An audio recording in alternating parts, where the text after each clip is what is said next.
وَإِذَا سَأَلَكَ عِبَادِي عَنِّي فَإِنِّي قَرِيبٌ أُجِيبُ دَعْوَةَ الدَّاعِ إِذَا دَعَانِ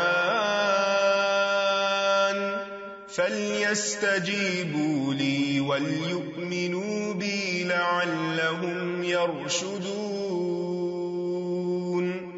نحمده ونصلي على رسوله الكريم اما بعد فاعوذ باللہ من الشیطان الرجیم بسم اللہ الرحمن الرحیم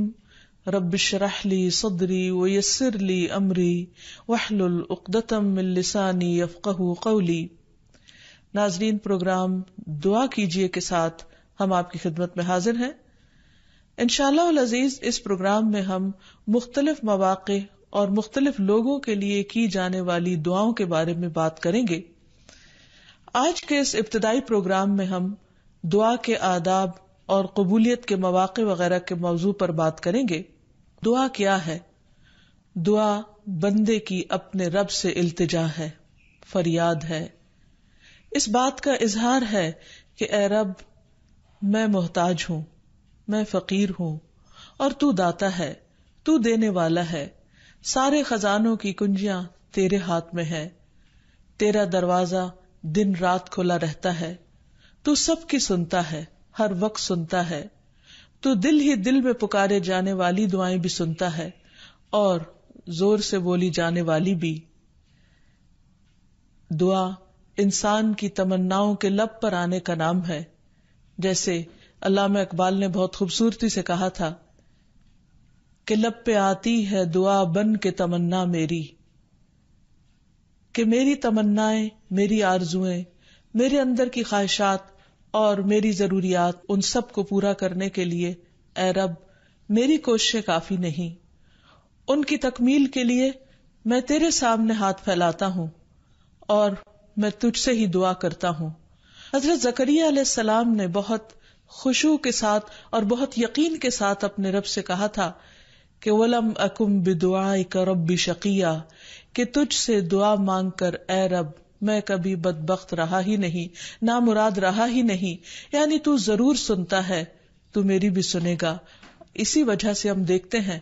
کہ وہ ایک طویل عرصے تک اولاد کی محرومی کے باوجود کبھی مایوس نہیں ہوئے، اپنے رب کو پکارتے رہے، مانگتے رہے، حتیٰ کہ ان کی دعا سن لی گئی۔ کیونکہ دعا کی قبولیت میں یہ بات ہمیشہ یاد رہے کہ اللہ سبحانہ وتعالی اپنی خاص حکمت کے تحت یہ جانتا ہے کہ کس بندے کو کب کیا چیز عطا کی جانی چاہیے۔ تو آئیے ابتدا میں ہم دیکھتے ہیں کہ دعا مانگتے کیسے ہیں، دعا کا ادب کیا ہے، سلیقہ کیا ہے، کیونکہ یہ ایک انتہائی کمزور اور عاجز انسان کے الفاظ اس کے عظیم رب کی بارگاہ میں اٹھتے ہیں، تو پھر یہ کیسے ہونے چاہیے تاکہ دعائیں قبول ہو جائیں۔ تو اس سلسلے میں سب سے پہلی بات تو یہ ہے کہ انسان کو دعا مانگتے وقت پوری توجہ اور پورے خشوع اور خضوع کا مظاہرہ کرنا چاہیے، کیونکہ اللہ سبحانہ تعالی غافل دل کی دعا نہیں سنتا۔ دعا مانگنے کے ادب میں سب سے پہلا ادب، سلیقہ اور کرینہ یہ ہے کہ انسان پورے اخلاص کے ساتھ، پوری توجہ کے ساتھ، شوق اور محبت کے ساتھ اپنے رب سے مانگے، پورے یقین کے ساتھ کہ اس کا رب اس کی دعا ضرور سنے گا۔ قرآن مجید میں اللہ تعالیٰ فرماتے ہیں وَادْعُوهُ مُخْلِصِينَ لَهُ الدِّينَ، اس سے دعا کرو دین کو اسی کے لیے خالص کرتے ہوئے، یعنی صرف اللہ سے مانگو، کسی اور سے نہیں، کیونکہ سب کو دینے والا دراصل وہی ہے۔ انبیاء ہوں یا اولیاء کرام ہوں یا بزرگان دین ہوں، سب کے سب اسی کے آگے سجدہ ریز ہوتے ہیں اور اسی کو پکارتے ہیں۔ نبی صلی اللہ علیہ وسلم صبح سے شام تک ہر موقع پر اپنے رب کو پکارا کرتے تھے، اور وہ تمام دعائیں احادیث کی کتابوں میں ہمیں صحیح سند کے ساتھ ملتی ہیں کہ کس طرح آپ صلی اللہ علیہ وسلم صبح بستر سے اٹھتے وقت اپنے رب کو پکارتے، پھر نماز میں کون کون سی دعائیں مانگتے، پھر اسی طرح کھانا کھانے سے پہلے، کھانا کھانے کے بعد، یہاں تک کہ اگر چھینک آئے تو اس وقت کیا پڑھا جائے، اور اسی طرح رات کو سوتے وقت اور بے شمار مواقع کی دعائیں، اور اس کے علاوہ بھی نبی صلی اللہ علیہ وسلم کی دعائیں بہت ہی خوبصورت انداز میں مختلف کتابوں میں ہمیں ملتی ہیں، جس سے ہمیں دعا مانگنے کا سلیقہ اور ادب پتہ چلتا ہے، کیونکہ نبی صلی اللہ علیہ وسلم اللہ کے محبوب تھے، اور کس طرح اللہ کے محبوب نے اپنی عاجزی اور انکساری کا اظہار اپنے رب کے حضور کیا ہے، وہ ہمارے لیے ایک بہترین نمونہ ہے۔ پھر دعا مانگنے کے ادب میں ایک اہم ترین ادب یہ ہے کہ انسان توجہ سے مانگے۔ حدیث میں آتا ہے کہ اللہ سبحانہ وتعالی غافل دل کی دعا نہیں سنتا، یعنی انسان جب مانگے تو واقعی اس کو یہ معلوم ہو کہ وہ کیا مانگ رہا ہے، اور پھر تضرع اور عاجزی کے ساتھ بار بار اصرار کر کے مانگے، یہ نہ کہے کہ اے رب تو چاہے تو دے دے اور تو نہیں چاہتا تو نہ دے، نہیں، بلکہ پورے یقین کے ساتھ اپنے رب سے مانگے، اور اس بات کا بھی پورا یقین ہونا چاہیے کہ رب دعا سنتا ہے، کیونکہ وہ دیتا ہے۔ رب نہ سوتا ہے، نہ اس کو اونگ آتی ہے، نہ اس کو نیند آتی ہے، اور اس کو دینے کے لیے کسی سے مشورے کی بھی ضرورت نہیں ہوتی، کوئی اس پر جبر نہیں کر سکتا، کسی کا اس پر زور نہیں۔ اس لیے انسان جب اس سے مانگے تو یہ سوچ کے مانگے کہ اس کو دینے میں پورا پورا اختیار ہے اور وہ میری دعا بھی ضرور سنے گا۔ پھر اسی طرح انسان اپنی عاجزی اور مسکنت کا اظہار کرے، مانگتے وقت انسان اپنے اندر کو بالکل تکبر سے خالی کر لے اور یہ سمجھے کہ میں ایک انتہائی حقیر چیز ہوں اور میرا رب عظیم خالق ہے، پوری کائنات کا مالک ہے، اور میں اسی کے آگے ہاتھ پھیلا رہا ہوں، جو میرے اٹھے ہوئے ہاتھوں کو کبھی خالی نہیں لوٹائے گا، اور اس کو دینے سے محبت ہے، وہ دے کر خوش ہوتا ہے، اور دعا کرنے والے سے محبت رکھتا ہے، اور جو دعا نہیں کرتا اللہ تعالیٰ اس سے ناراض ہوتا ہے۔ اللہ سبحانہ وتعالیٰ قرآن مجید میں خود فرماتے ہیں وَقَالَ رَبُّكُمُ ادْعُونِي أَسْتَجِبْ لَكُمْ، تمہارا رب کہتا ہے مجھ سے دعا مانگو، ادعونی استجب لکم، میں تمہاری دعائیں قبول کروں گا۔ اس لیے رب کے وعدے پر یقین کرتے ہوئے ہمیں دعا کرتے رہنا چاہیے۔ پھر اسی طرح یہ ہے کہ دعا میں عاجزی اور انکساری کے ساتھ ساتھ گریہ ازاری بھی ہونی چاہیے، جس طرح نبی صلی اللہ علیہ وسلم بدر کے موقع پر اللہ سبحانہ وتعالیٰ کے حضور آہوزاری کے ساتھ دعائیں کر رہے تھے۔ اس سلسلے میں روایت میں آتا ہے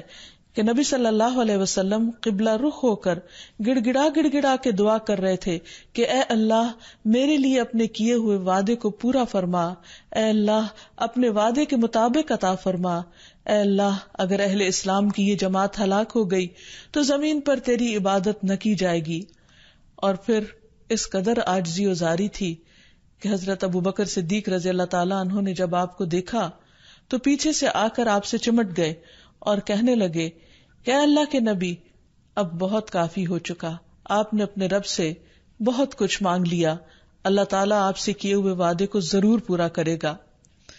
پھر اسی طرح یہ ہے کہ انسان دعا میں تکرار کرے، یہ نہ ہو کہ ایک بار مانگے، دو بار مانگے اور اس کے بعد تھک کر بیٹھ جائے اور یہ کہے کہ میری دعا تو سنی نہیں جاتی، اس لیے دعا مانگنے کا فائدہ نہیں۔ ہم دیکھتے ہیں کہ کس طرح انبیاء علیہم السلام مسلسل دعائیں مانگتے رہے، اصرار کے ساتھ مانگتے رہے۔ اس سلسلے میں ہمیں رسول اللہ صلی اللہ علیہ وسلم کی ایک حدیث سے بھی پتہ چلتا ہے کہ جب اصرار کے ساتھ اور تکرار کے ساتھ انسان دعا کرتا ہے تو اس کا کیا فائدہ ہوتا ہے۔ آپ صلی اللہ علیہ وسلم نے فرمایا جس شخص نے 3 مرتبہ اللہ تعالیٰ سے جنت مانگی، جنت اس کے لیے دعا کرنے لگتی ہے کہ اے اللہ اسے جنت میں داخل کر دے، اور جو شخص 3 مرتبہ دوزخ سے پناہ مانگے تو دوزخ اس کے لیے دعا کرنے لگتی ہے کہ یا رب اس شخص کو دوزخ سے پناہ دے۔ پھر اسی طرح یہ ہے کہ انسان کو چاہیے کہ انسان مانگنے کے انداز میں ہاتھ اٹھا کر اللہ تعالیٰ سے مانگے، کیونکہ اللہ سبحانہ وتعالیٰ بہت حیا والا ہے، بہت کرم فرمانے والا ہے۔ اس کو اس بات سے شرم آتی ہے کہ اس کا کوئی بندہ اس کے آگے ہاتھ پھیلائے اور پھر اللہ تعالیٰ ان ہاتھوں کو خالی لوٹا دے۔ وہ سب سے بڑا بادشاہ ہے، حقیقی بادشاہ، مالک کائنات، سارے خزانوں کا مالک، وہ کبھی بھی اپنے بندے کو خالی ہاتھ نہیں لوٹاتا۔ ہاں یہ ضرور ہے کہ کبھی وہ انسان کو فوراً مل جاتا ہے جو انسان اپنے لیے طلب کرتا ہے، اور کبھی ایسا ہوتا ہے کہ اس سے بہتر کچھ اور عطا کر دیا جاتا ہے، یا اس سے کوئی آنے والی مصیبت ٹال دی جاتی ہے، یا پھر آخرت میں اس کے لیے اس دعا کے اجر کو ذخیرہ کر دیا جاتا ہے، جسے دیکھ کر انسان تمنا کرے گا کہ کاش دنیا میں اس کو اپنی دعاؤں کے صلے میں کچھ بھی نہ ملا ہوتا۔ پھر اسی طرح یہ ہے کہ دعا کرتے وقت انسان کو حمد و ثنا کے ساتھ آغاز کرنا چاہیے، یعنی اللہ سبحانہ و تعالیٰ کی تعریف کرنی چاہیے، نبی صلی اللہ علیہ وسلم پر درود شریف پڑھنا چاہیے، اور اس کے بعد اپنی عرض رکھنی چاہیے۔ تو جس دعا کے آگے پیچھے درود شریف پڑھ لیا جائے وہ دعا بھی قبول ہوتی ہے۔ فضالہ بن عبید رضی اللہ عنہ سے روایت ہے کہ ایک مرتبہ رسول اکرم صلی اللہ علیہ وسلم تشریف فرما تھے، ایک شخص آیا اور اس نے نماز پڑھی، پھر کہنے لگا اے اللہ مجھے بخش دے اور مجھ پر رحم کر، تو رسول اللہ صلی اللہ علیہ وسلم نے فرمایا اے نمازی تو نے جلدی کی، جب نماز پڑھ چکو تو بیٹھے رہو، اللہ کی اس طرح حمد و ثنا بیان کرو جیسا کہ اس کا حق ہے، پھر مجھ پر درود بھیجو، پھر اس سے دعا کرو، یعنی یہ دعا مانگنے کا ادب اور سلیقہ ہے۔ پھر اسی طرح یہ ہے کہ انسان کی دعاؤں کی قبولیت میں بعض اوقات اس کے گناہ حائل ہوتے ہیں، اور جب انسان استغفار کرتا ہے، توبہ کرتا ہے تو دروازے کھل جاتے ہیں۔ اسی لیے انسان جب دعا کرے تو اس کے ساتھ ساتھ اپنے رب سے توبہ اور استغفار کرے۔ پھر اسی طرح دعا کرنے کے ادب میں سے ایک چیز یہ بھی ہے کہ انسان جب دعا کرنا شروع کرے تو سب سے پہلے اپنے لیے دعا کرے، پھر اپنے قریبی لوگوں کے لیے دعا کرے، اور پھر تمام لوگوں کے لیے دعا کرے۔ جیسے حضرت ابراہیم علیہ السلام کی دعا میں آتا ہے ربنا اغفر لی ولوالدی وللمؤمنین یوم یقوم الحساب، کہ اے ہمارے رب مجھے بخش دے اور میرے والدین کو بخش دے اور تمام مومنوں کو بخش دے جس دن حساب کتاب قائم ہو۔ پھر اسی طرح دعا مانگنے کے آداب میں سے یہ بھی ہے کہ انسان جامع الفاظ کے ساتھ، بہترین الفاظ کے ساتھ دعا مانگے، اور اس سلسلے میں ہم دیکھتے ہیں کہ نبی صلی اللہ علیہ وسلم سے بڑھ کر کس کے الفاظ جامع ہو سکتے ہیں، کمپریہنسو، کہ کم الفاظ میں زیادہ بڑی چیزیں مانگی گئی ہیں۔ اس لیے ہمیں مسنون دعاؤں کو یاد کرنے اور ان کو پڑھنے کا بھی اہتمام کرنا چاہیے۔ نبی صلی اللہ علیہ وسلم کو جو خاص چیزیں عطا کی گئی تھی ان میں سے ایک چیز جوامع الکلم تھی، جس کے بارے میں آپ نے فرمایا اوتیت جوامع الکلم، مجھے جامع بات کہنے کی صلاحیت بخشی گئی ہے، یعنی کم الفاظ میں زیادہ بڑا مضمون۔ پھر اسی طرح انسان کو اپنے نیک اعمال کو وسیلہ بنا کر دعا کرنی چاہیے۔ اگر زندگی میں انسان نے خالصتاً اللہ تعالیٰ کے لیے کچھ کام کیا ہو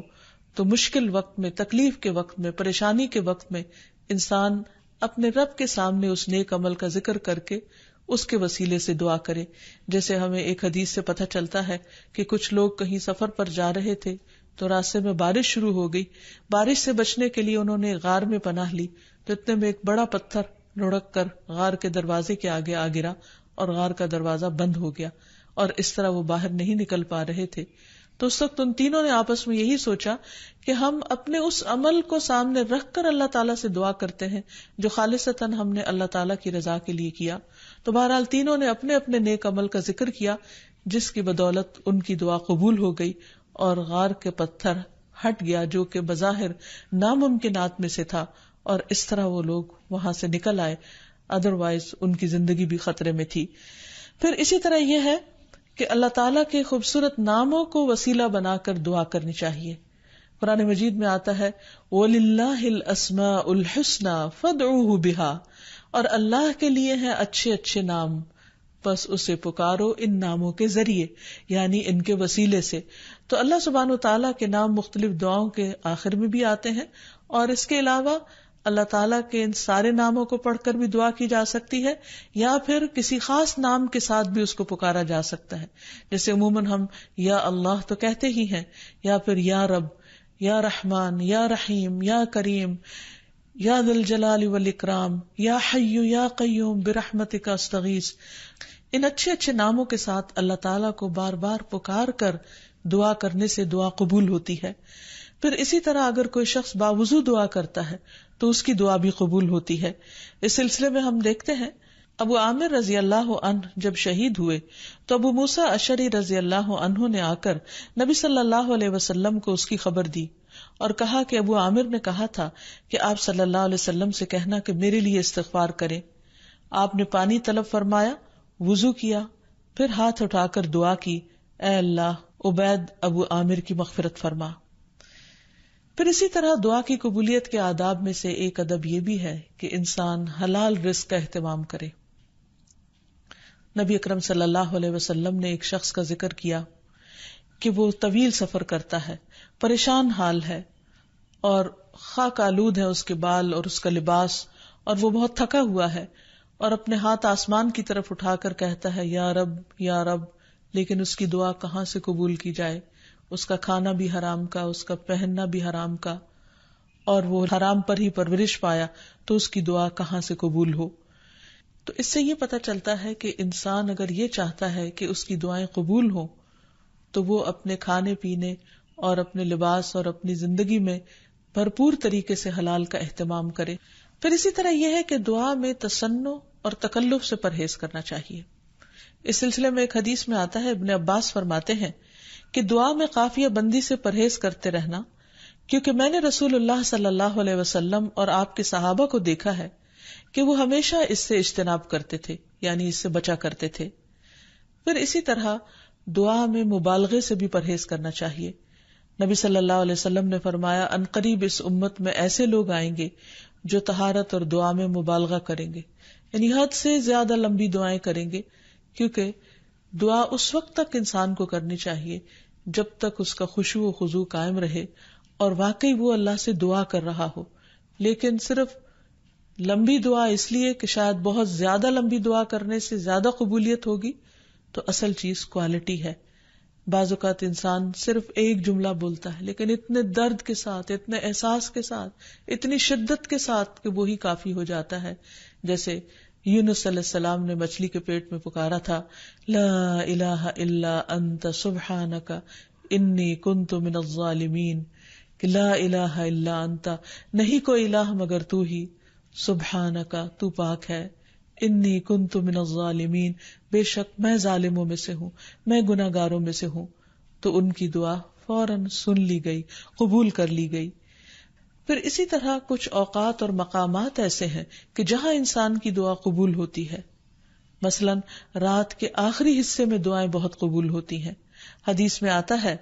رسول اللہ صلی اللہ علیہ وسلم نے فرمایا ہمارا رب تبارک و تعالی ہر رات کو اس وقت آسمان دنیا پر آتا ہے جب رات کا آخری تہائی حصہ رہ جاتا ہے. وہ کہتا ہے کوئی مجھ سے دعا کرنے والا ہے کہ میں اس کی دعا قبول کر لوں؟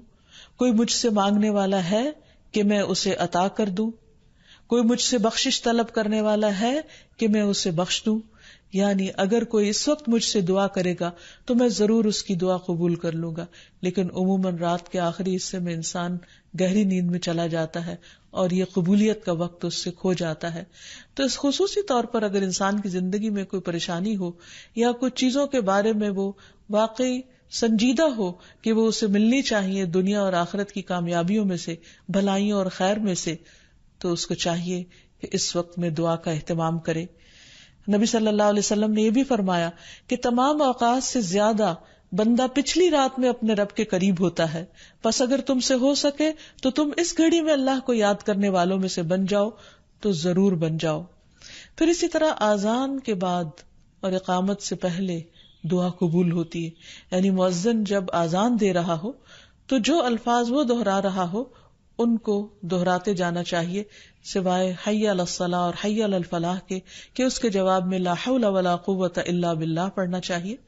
اور جب مؤذن آذان کہہ چکے تو آذان کے بعد کی دعا پڑھ کے، درود شریف پڑھ کر، جو بھی انسان کے دل میں حاجت ہو وہ اپنے رب کے سامنے رکھے. تو وہ دعا کے قبولیت کا وقت ہوتا ہے، اس وقت آسمان کے دروازے کھلتے ہیں. تو اس وقت انسان کو یہ وقت ضائع نہیں کرنا چاہیے اور چھوٹی چھوٹی چیزیں بھی اپنے رب سے مانگتے چلے جانا چاہیے تاکہ انسان کسی انسان کا محتاج نہ ہو. پھر اسی طرح سجدہ میں انسان اپنے رب کے بہت قریب ہوتا ہے، اس وقت دعائیں خوب سنی جاتی ہیں، تو خوب انسان کو پکارنا چاہیے. فرض نماز کے بعد دعا قبول ہوتی ہے، تو فرض نماز کے بعد آیت الکرسی پڑھنا اور دعا مانگنا انسان کے فائدے میں ہے، بجائے اس کے کہ انسان فوراً مصلی سے اٹھ جائے یا ادھر ادھر کی باتیں شروع کر دے۔ پھر اسی طرح جمعے کے دن ایک خاص گھڑی ہوتی ہے جس میں انسان کی دعا قبول ہوتی ہے، اور اس کے بارے میں ایک روایت میں آتا ہے کہ وہ جمعے کے دن کی آخری گھڑی ہوتی ہے۔ تو بہرحال جمعے کے دن خصوصی طور پر دعاؤں کے مانگنے کا اہتمام کرنا چاہیے۔ پھر اسی طرح ماہ رمضان میں ہر دن اور رات میں ایک گھڑی ایسی ہوتی ہے کہ جس میں دعا قبول ہوتی ہے، اس وقت بھی زیادہ سے زیادہ دعائیں مانگنی چاہیے۔ عرفہ کے دن اللہ سبحانہ وتعالی سب سے زیادہ لوگوں کو جہنم کی آگ سے آزاد کرتا ہے، تو اس دن وہاں کے لوگ جو حج پر گئے ہیں وہ تو دعائیں مانگتے ہی ہیں، اور جو لوگ نہیں بھی جا سکے وہ بھی اس دن کی برکت سے فائدہ اٹھاتے ہوئے خوب خوب دعائیں کریں۔ پھر اسی طرح بارش ہوتے وقت بھی دعا قبول ہوتی ہے، پھر زمزم پیتے وقت دعائیں قبول ہوتی ہیں، قرآن مجید کی تلاوت کے بعد دعا قبول ہوتی ہے، تو انسان کو ان مواقع سے خوب خوب فائدہ اٹھانا چاہیے۔ پھر اسی طرح مریض اور میت کے پاس جو دعائیں کی جاتی ہیں وہ بھی قبول ہوتی ہیں۔ اور آخر میں یہ کہ رسول اللہ صلی اللہ علیہ وسلم نے بعض ایسے کلمات بتائے ہیں کہ جن کے ساتھ اگر اللہ تعالیٰ کو پکارا جائے تو انسان کی دعا قبول ہوتی ہے، اور وہ ہیں اللہم انی اسألک یا اللہ